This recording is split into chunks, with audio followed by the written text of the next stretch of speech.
What's up? It is Box Office Buddies. Yet here I am again without a buddy. This has gotta end, man. I need my buddies to watch my movies with.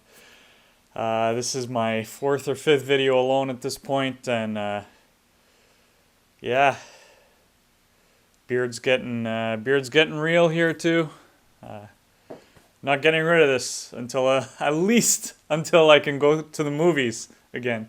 So yeah, slim pickings these days, I'm telling you. Slim pickings. I actually saw a couple in the last week. I saw The Five Bloods by Spike Lee. Because of the current climate, I'm not going to comment on it. All I'll say is that it's worth watching. Definitely. There's a free movie on Netflix, go for it. It's worth checking out. I also watched another one, The King of Staten Island, directed by Judd Apatow. This stars Pete Davidson. He also co-wrote it, and he is what the lovely ladies of TLC would call a scrub. He's basically a bum, doesn't, do much with his life, and he gets himself into a lot of trouble. And it's basically his journey. This is semi-autobiographical, so Pete Davidson wrote this taking a lot of his own life experience to write this movie. It's not an autobiography. But, for those of you who don't know, Pete Davidson's father was a firefighter. He died in 9/11, and his character in the movie, his father was also a firefighter who died, and he's trying to cope with, growing up without a father and, having idolized this man but never actually getting to grow up with him. I'm going to say right off the top, I did enjoy this movie. It was interesting to watch. It was quite long, but it didn't feel that long. It had a lot of good moments. There's this whole thing where, his dream is to become a great tattoo artist, but he's actually pretty bad at tattoos, and there's a gag throughout the movie where you just see how lacking he is in his talent of tattoo art. It's fun. There's another point where you have like this fight between two of the characters. It's entertaining. I was laughing. It had some good laughs. However, I will say I would have liked it to be funnier. This isn't. I wouldn't call this a comedy.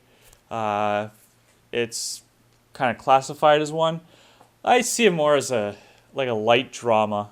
It's a drama with some comedy in it, but I would not say comedy is the main focus of this movie at all.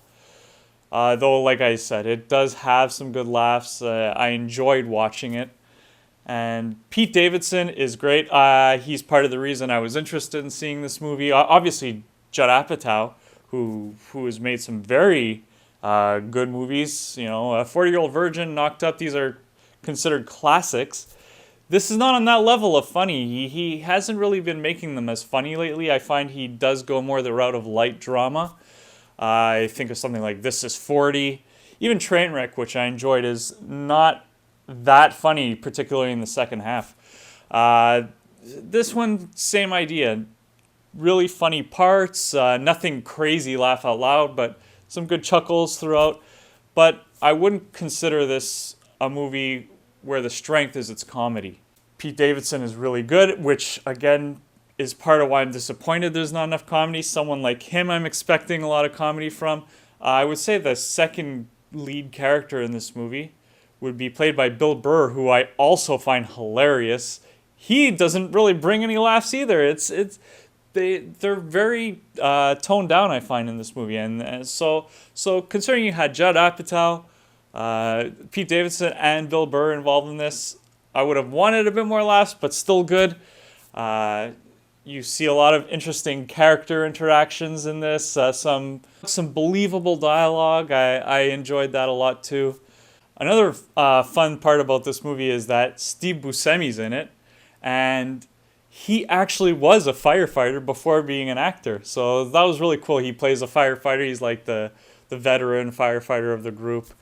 I mentioned Pete Davidson wrote this, but it's not necessarily autobiographical. I actually would have been more interested in watching an autobiographical work of Pete Davidson. Actually knowing what it would be like with his father dying in 9/11 specifically, knowing his journey into getting into comedy from there, his relationship with Ariana Grande. There's so many interesting things that we could have seen had it been a bit more about him rather than a character based on him. Marissa Tomei's in this. She's always fun to watch, and it was still an enjoyable movie for me, really. I had fun. I know the bar's not as high these days, but it still was a good movie. I think I'll look back on this 5 years from now, 10 years from now, and be like, oh yeah, that was pretty good. It is a bit of a harder sell because this is not on Netflix or Prime or whatever other streaming service. You actually have to pay for this one if you want to see it legally. It's not cheap either. But if you're looking for a good new release, this is definitely one I'd recommend. If I'm going to emoji this movie, I'll give it the thumbs up. Good movie, thumbs up. That's it.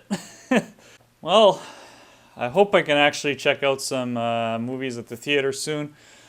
Honestly, next movie I gotta have a buddy with me. I can't keep talking to myself like this. Hope you liked the video anyway, though. Make sure you like it. Subscribe to the channel if you haven't yet. Hit that bell, and make sure you share the video. Let people know what they can be watching these days. So that's it for me. I'll be keeping my eye out for anything else to watch. Keeping this beard growing for now. And next time I check out a movie, I'll be seeing you.